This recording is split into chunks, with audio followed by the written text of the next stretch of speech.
The girl slept for 3 days. Jake stayed close, checking on her every few hours and making sure she was still breathing. He tried to feed her when she stirred, but she could barely swallow water. Whatever the Creval had done to her, it had left her body weak and damaged. On the 4th morning, she finally opened her eyes. Jake was sitting at his small table, eating reconstituted eggs and trying not to think about the 3 Creval ships that had been following him since yesterday. The hunters had found him again, and this time they were being smart about it. They stayed just out of weapon range, tracking him like wolves following wounded prey. "I am Lyra." The voice came into his head, gentler this time, like a whisper instead of a shout. Jake dropped his fork and turned to look at her. She was sitting up in the bunk, her forearms wrapped around herself. Her silver skin looked a bit healthier now, though the scars still marked her like a map. "Jake Morrison," he said out loud, then felt stupid. She was in his head. She probably already knew his name. "Can you talk normally? The mind thing is kind of unsettling." Lyra's mouth moved and sound came out, though her accent was strange, like she was speaking a language her mouth wasn't made for. "Yes, but it takes more effort." Her eyes shifted from blue to green as she spoke. "Why did you free me?" Jake shrugged. "Because keeping someone in chains is wrong. Pretty simple." She stared at him for a long moment. "Simple? You made an enemy of the Creval Empire. They will hunt you forever. They will torture you when they catch you. Your life is forfeit, and you say it is simple? Yeah, well." Jake turned back to his cold eggs. "Sometimes the right thing is simple. Doesn't mean it's easy." Lyra was quiet for a while. Then she held up one of her arms, showing him a mark that matched the one on his wrist. "I swore an oath. I am bound to you until death. I will serve you in all things. My life is yours to command." Jake frowned. "About that? I don't want a servant. I freed you because it was right, not because I wanted to own you." The colors in her eyes swirled faster. "You do not understand. The oath is sacred to my people. I offered it freely. To refuse would dishonor both of us." "Then consider yourself free to do whatever you want," Jake said. "If you're bound to me, then I'm ordering you to make your own choices." "How's that for a loophole?" Lyra looked confused, which Jake figured was fair. He was pretty confused himself.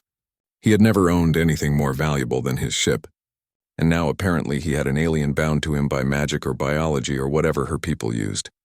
His ship's alarm screamed, and Jake jumped up to check the sensors. The 3 hunter ships had spread out and were moving in. No more watching. They were done being patient. "We have company," Jake said, reaching for his controls. "You might want to hold on to something." Lyra stood up, moving easier than she had before. "Let me help." Before Jake could ask what she meant, the largest hunter ship opened fire. Energy bolts streaked across space, and Jake threw his ship into a hard turn. His old engines groaned, but they held. Barely. The second ship fired, and this time Jake wasn't fast enough. The bolt caught his rear shield, and the entire ship shook. Alarms blared, and his damage control board lit up like a holiday tree. Shield down to 40%. Hull breach in cargo bay. Life support showing yellow. Jake fired back with his own weapons, pathetic little pulse cannons that barely scratched military-grade shields.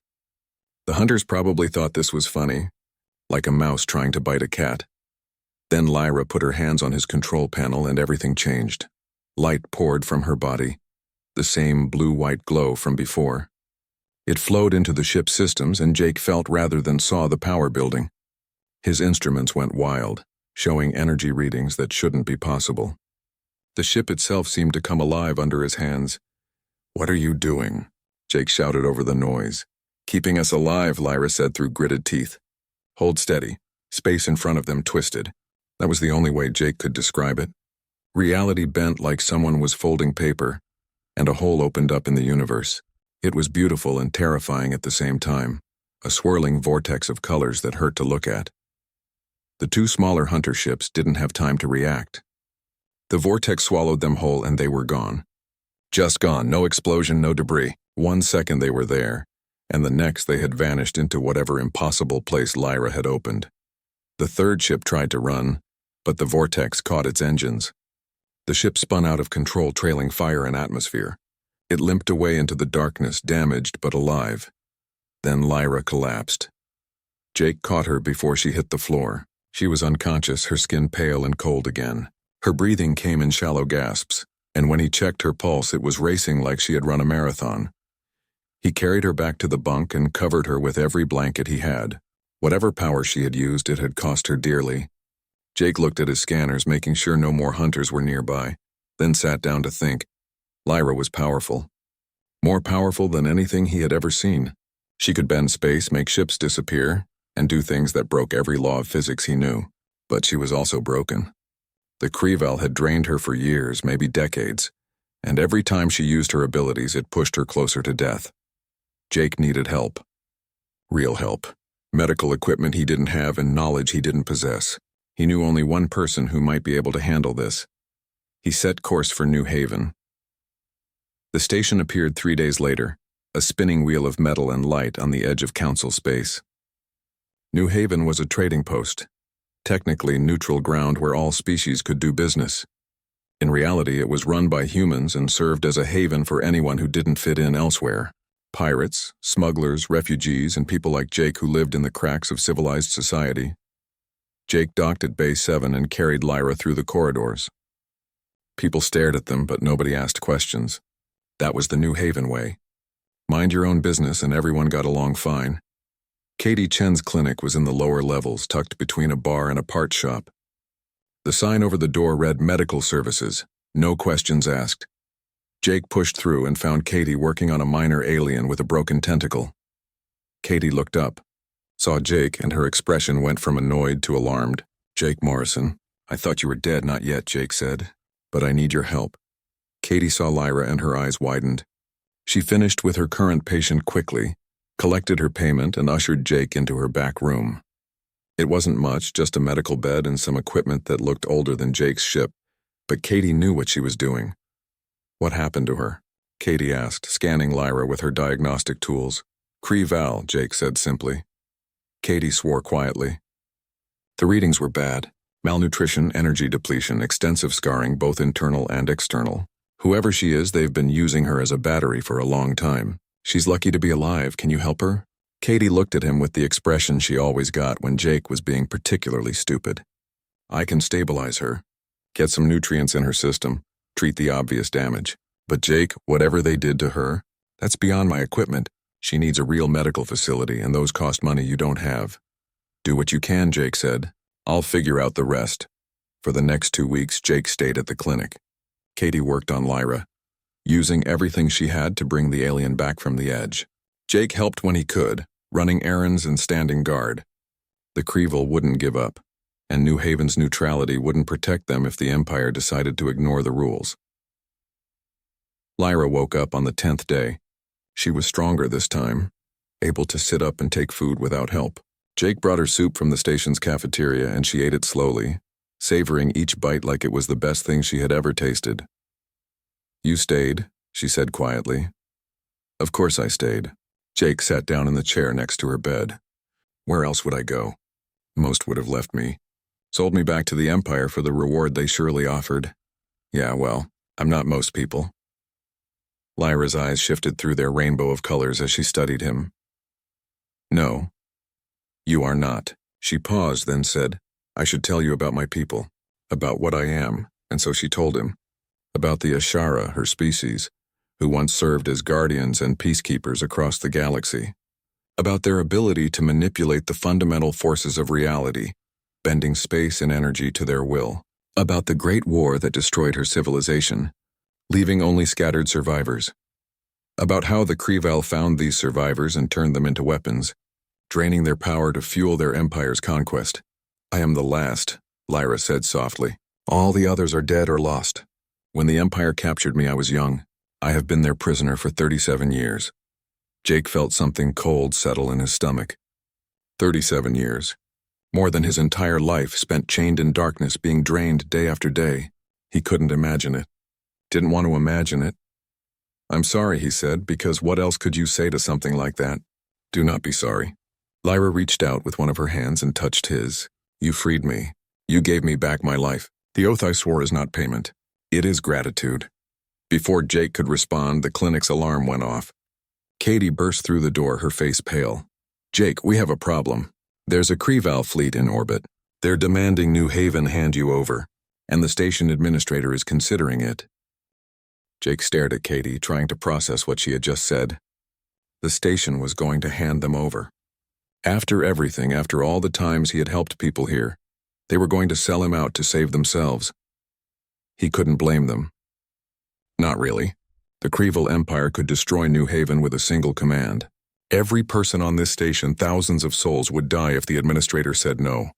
Against that kind of math, one salvager and his alien friend didn't matter much. How long do we have? Jake asked. Katie checked her tablet.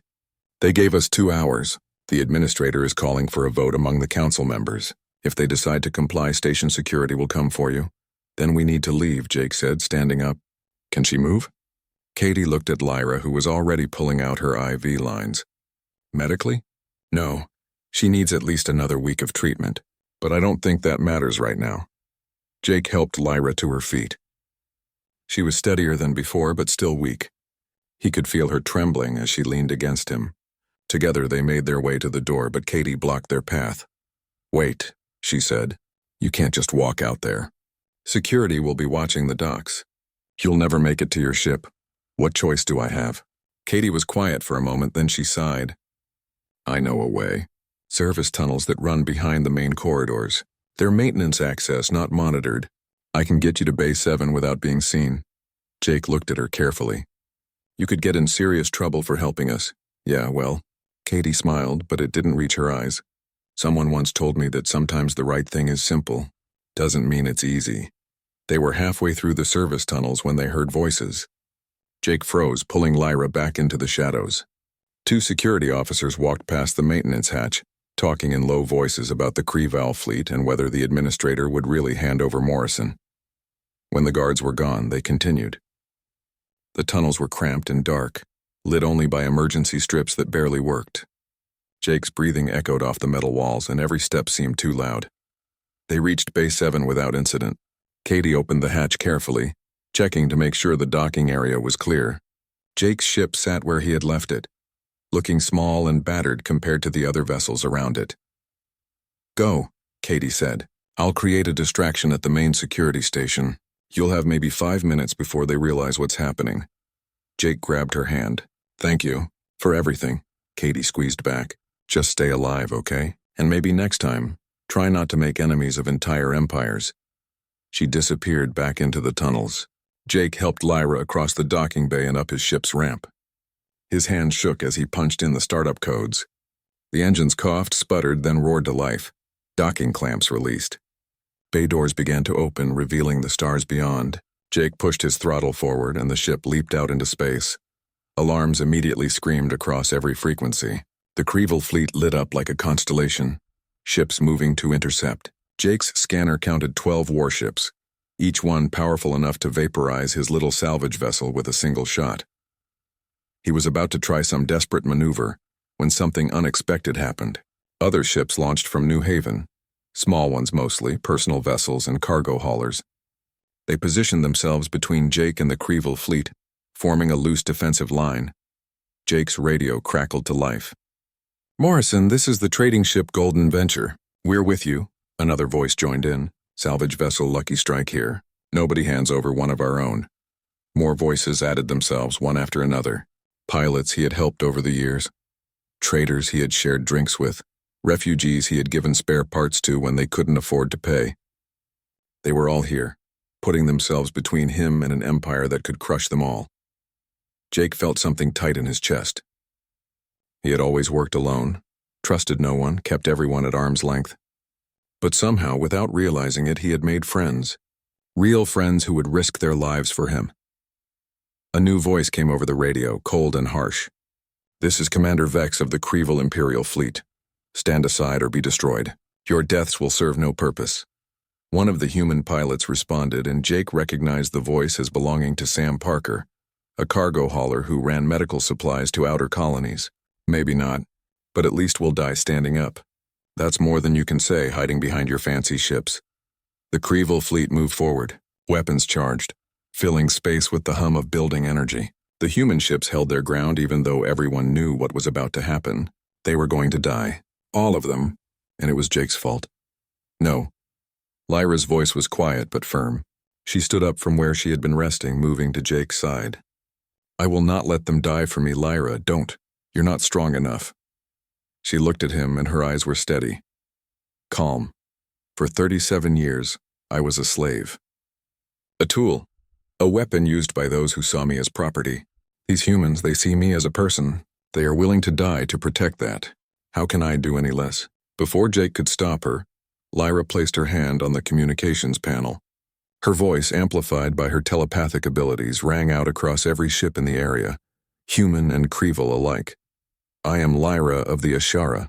I invoke the ancient right of single combat. Commander Vex, I challenge you. If I win, you withdraw and never pursue us again. If you win, I return willingly to your chains. There was a long silence.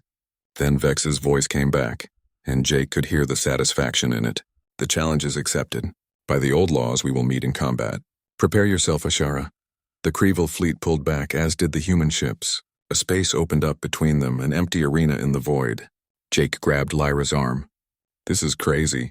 You can barely stand. How are you supposed to fight? I will manage. She smiled at him, and for the first time since he freed her, she looked almost happy. I have something worth fighting for now. That makes all the difference. The duel would take place on New Haven itself, in the station's main cargo bay. Ancient galactic law required neutral ground and witnesses. Jake piloted his ship back to the station, feeling sick to his stomach. Lyra sat quietly, preparing herself mentally for what was coming. The cargo bay had been cleared and converted into an arena. Hundreds of people lined the upper galleries, humans and aliens alike, all watching in silence. The Creevil warriors stood on one side, tall and armored, confident in their champion. The humans stood on the other, looking worried but determined. Commander Vex entered the arena first. He was massive, easily 8 feet tall, with cybernetic enhancements visible beneath his armor. His movements were precise and deadly, the walk of someone who had killed many times before. Lyra entered from the other side. She looked tiny compared to Vex, thin and scarred, her silver skin pale under the harsh lights. But she walked with her head high, her forearms loose at her sides. The rules were simple. No weapons, no technology, only natural abilities. The fight would continue until one surrendered or died. A neutral observer, one of the station administrators, stood between them. By the ancient laws, I witnessed this combat. Let it begin. Vex moved first, faster than something his size should move. He closed the distance in a heartbeat and struck at Lyra with a fist that could shatter steel. Lyra dodged, but barely. The blow grazed her shoulder and sent her spinning. The crowd gasped. Jake gripped the railing in front of him, his knuckles white. This was a mistake. Lyra was too weak, too damaged. Vex was going to tear her apart. Vex pressed his advantage, striking again and again. Lyra dodged and blocked, using all 4 arms to deflect his blows. But she was being driven back step by step. Blood ran from a cut above her eye, and her breathing came in gasps. Then something changed. Someone in the human section started chanting Lyra's name. Others picked it up, their voices growing louder. Fight, fight, fight. Jake saw Lyra's eyes widen. She looked up at the crowd, at the humans shouting her name, believing in her. And something happened. The mark on her wrist began to glow, matching the mark on Jake's. Light spread across her body, faint at first, but growing stronger. The next time Vex struck, Lyra didn't dodge. She caught his fist with one hand and held it. The commander's eyes widened in shock. He tried to pull back, but Lyra's grip was like iron. My people drew power from hope, Lyra said, her voice carrying across the bay. From the belief of others. The Creevil drained me because they saw me as a thing, but these humans, they give me power because they see me as a person. Do you understand the difference? She moved. Faster than before, stronger than should be possible. Her attacks came in a blur, 4 arms striking from different angles. Vex tried to defend, but his enhancements couldn't match raw power fueled by collective will. Lyra swept his legs out from under him and slammed him to the ground. Her hand pressed against his throat, not squeezing, but promising death if he moved. Yield. Vex struggled, then went still. I yield. The bay erupted in cheers. The humans were shouting, celebrating, while the Creevil warriors stood in shocked silence. Lyra released Vex and stepped back, the light fading from her body. She swayed, and Jake jumped the railing to catch her before she fell. You did it, he whispered. You actually did it. We did it, Lyra corrected, smiling weakly. Your people gave me strength. I could feel them believing in me. Commander Vex climbed to his feet, his pride clearly wounded. By the ancient laws, the Ashara has won. We will withdraw. But know this. 3 months passed. Jake had expected the Kreval to return, but the fleet never came back. Commander Vex had kept his word, at least for now. New Haven returned to its normal rhythm of trade and barely legal business.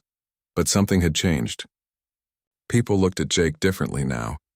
Looked at Lyra differently, too. The story of the duel had spread through the station like wildfire, and from there it jumped to other ports and colonies. Within weeks, everyone in human space knew about the salvager who freed an ancient alien, and the stand that New Haven made against an empire. Some called it legend, others called it foolishness. But everyone was talking about it. Jake sat in the same bar where he used to drink alone, but now people kept coming up to shake his hand or buy him drinks.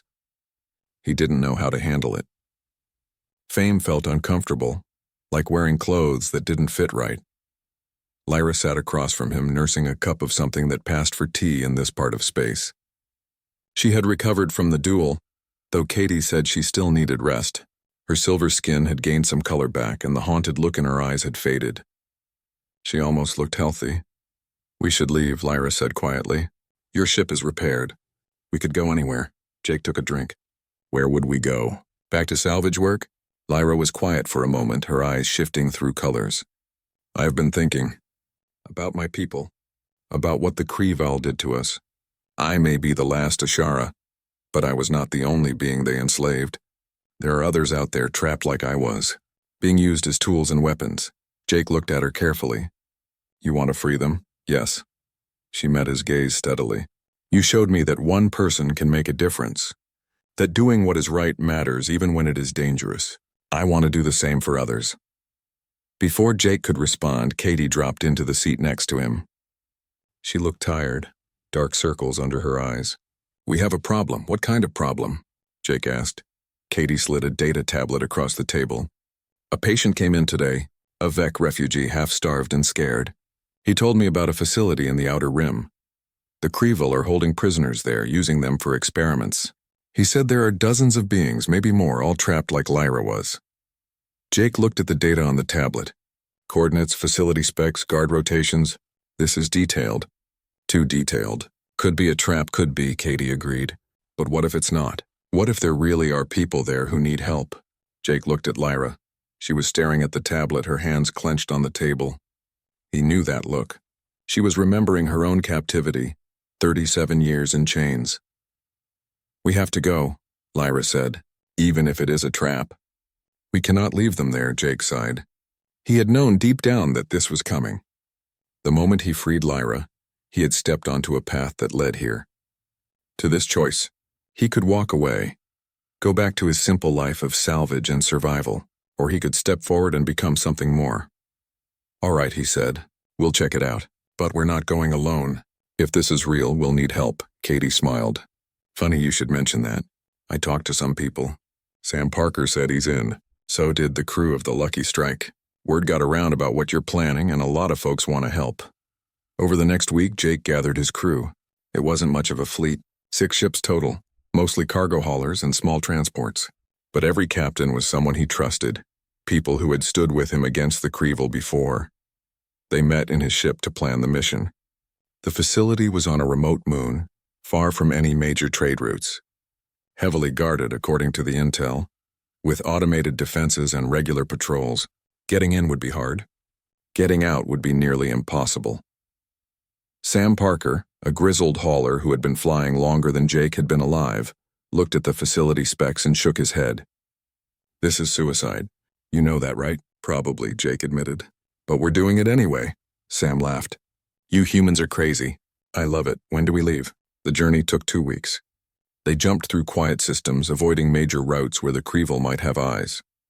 Jake spent the time getting to know his crew better and planning every detail of the mission. Lyra trained, rebuilding her strength and practicing her abilities. Katie came along too, insisting that any rescue mission would need medical support. She set up a field hospital on Sam's larger ship, preparing for casualties. Everyone knew this might go badly, but nobody backed out. The facility appeared on their scanners exactly where the intel said it would be, a cluster of buildings on a barren moon, surrounded by energy shields and weapon emplacements. Jake counted at least 20 guard towers and twice as many automated turrets. Sam whistled low. That's a lot of firepower for a research station. Means there's something valuable inside, Jake said. Or someone valuable. They approached slowly, keeping their ships powered down to avoid detection. The plan was simple. Lyra would use her abilities to disable the shields for a few seconds, long enough for Jake and a small team to land and get inside. The other ships would provide cover and distraction. Lyra closed her eyes and reached out with her power. Jake felt rather than saw the energy building around her.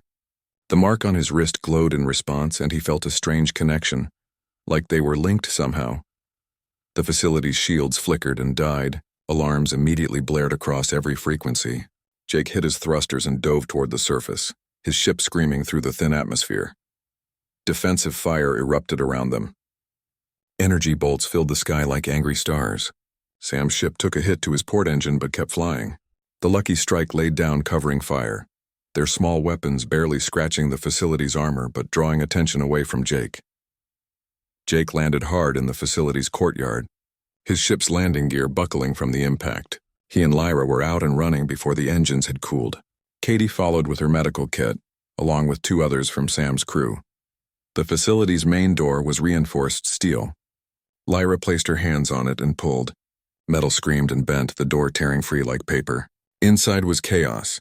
Guards running to defensive positions, scientists fleeing in panic. Jake stunned everyone he saw, keeping casualties to a minimum. This wasn't about revenge. It was about rescue. They found the prisoners in the lower levels. Dozens of beings, maybe 50 or more, all chained and contained like Lyra had been. Different species, different ages, but all of them had that same haunted look. The look of people who had given up hope. Katie started checking them over, determining who could walk and who would need to be carried. Lyra moved through the room, breaking chains with her bare hands. Each time a prisoner was freed, they looked at her with wonder and disbelief. Jake's radio crackled.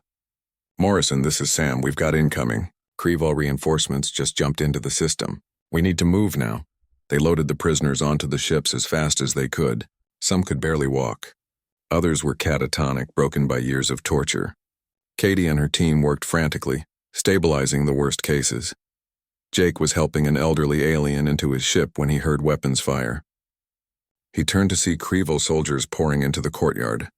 Their shots rang out, and one of Sam's crew went down, clutching his leg. Lyra moved to intercept. She raised a barrier of pure energy, deflecting the shots, but Jake could see the strain on her face. She was already tired from breaking all those chains and disabling the shields. She couldn't hold this forever. "Go," she shouted. "Get them out of here. I will hold them off." "Not happening," Jake shouted back. "We leave together or not at all." He grabbed a rifle from one of the downed guards and started returning fire. Sam's crew did the same. They formed a defensive line, buying time for the last prisoners to board.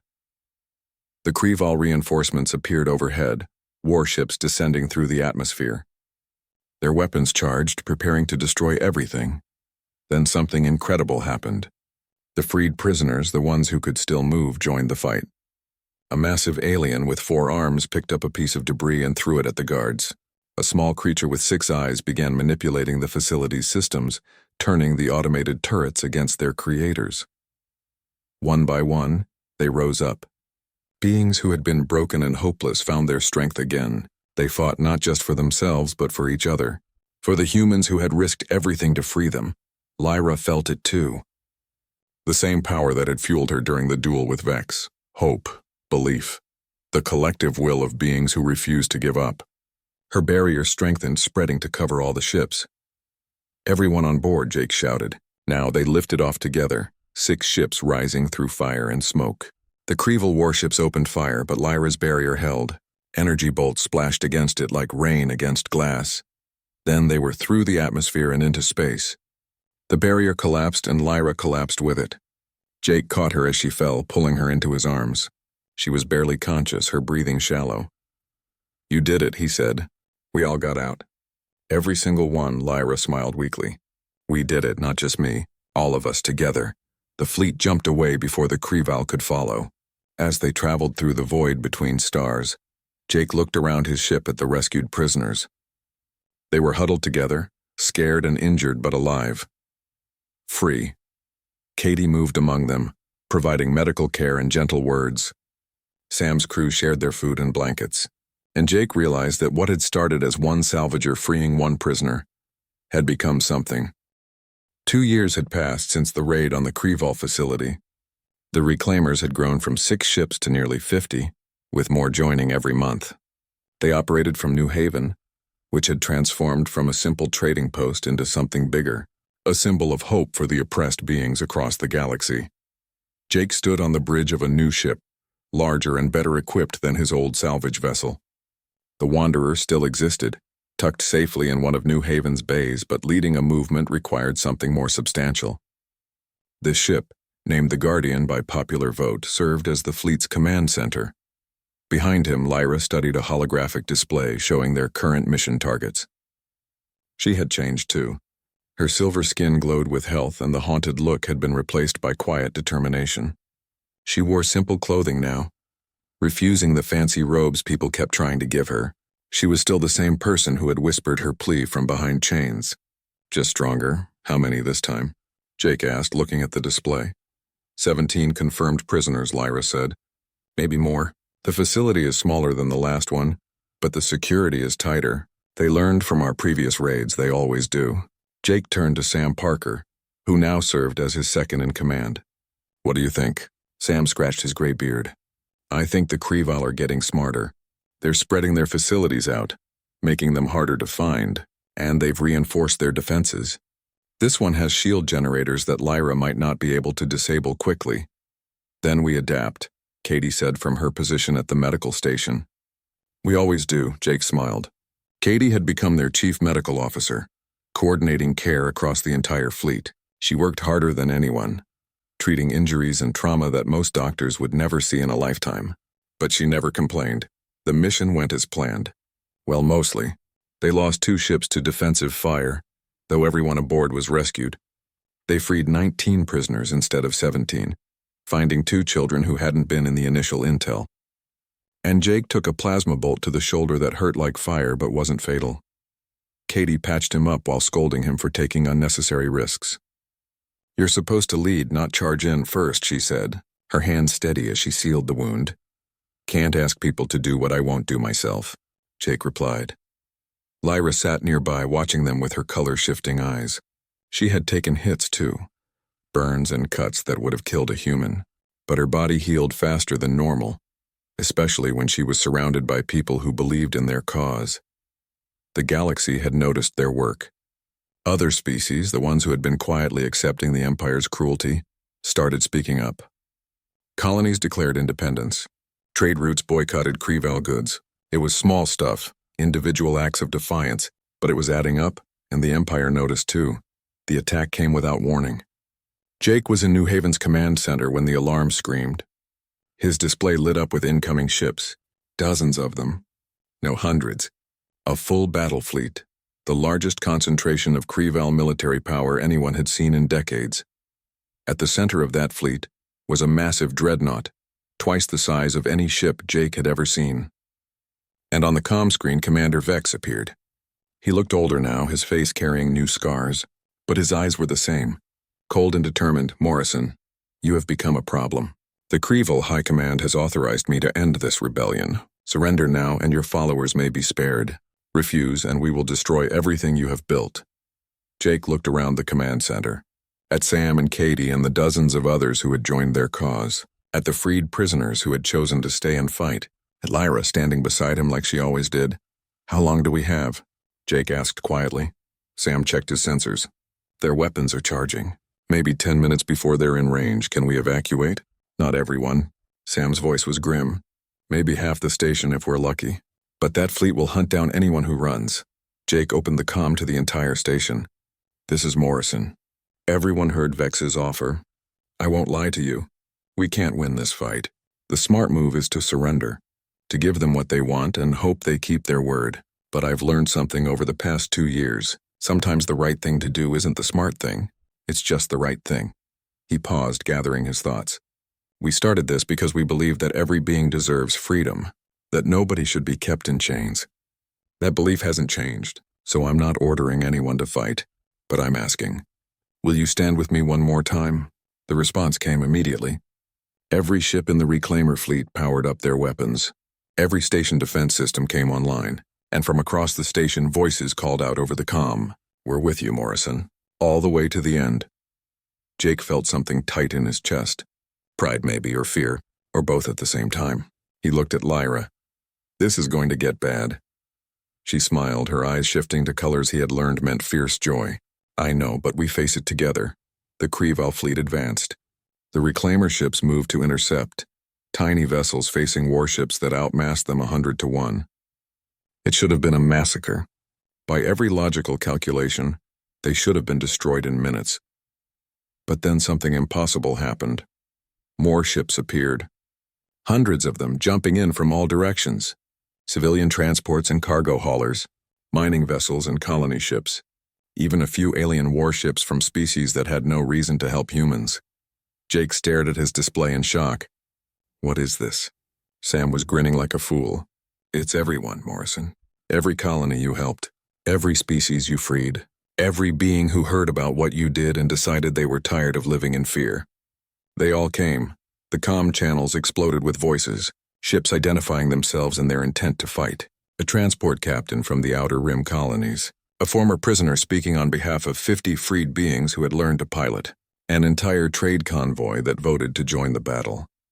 Commander Vex's face appeared again, and for the first time Jake saw uncertainty in his eyes. "What is this?" "These are not military vessels." "They are civilians, yeah," Jake said. "Civilians who are tired of being afraid. Civilians who decided that freedom is worth fighting for. You can destroy us, Commander. But can you destroy all of them? Can you kill every being in the galaxy who wants to be free?" The battle began. It was chaos, beautiful and terrible at the same time. The civilian ships weren't fighters, but they had numbers and determination. They swarmed the Kreval vessels, overwhelming their targeting systems with sheer quantity. Lyra moved to the center of the command center and closed her eyes. Jake felt the mark on his wrist burning, responding to her power. Light poured from her body, but this time it was different. This time it spread, flowing out through the station and into every ship that fought beside them. He could feel it. The connection between everyone fighting. Human and alien, soldier and civilian, all bound together by a single belief. That freedom mattered. That every being deserved dignity. That together they were stronger than any empire. The tide of battle shifted. Ships that should have been destroyed survived impossible odds. Weapons that should have missed found their targets. It wasn't magic. It was belief made real, channeled through Lyra's power and amplified by the collective will of thousands. The Kreval fleet began to retreat. Not routed, but recognizing that this battle couldn't be won. Commander Vex appeared one last time on the screen. His expression was hard to read. Anger, maybe. Or respect. "This isn't over, Morrison. The Empire will not forget this defeat." "I know," Jake said, "but neither will we. Every being you've enslaved, every colony you've oppressed, every person you've hurt. They all remember too, and they're not afraid anymore." The fleet jumped away, leaving behind debris and damaged ships, but no real victor. Both sides had lost vessels. Both sides had lost people. But something fundamental had changed. The Kreval Empire had been challenged not by another military power, but by ordinary beings who refused to accept oppression.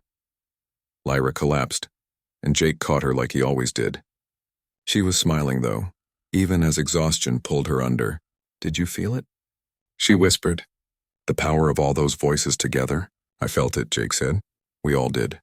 The celebration lasted 3 days. New Haven became the center of something that nobody had a proper name for yet. A coalition, maybe.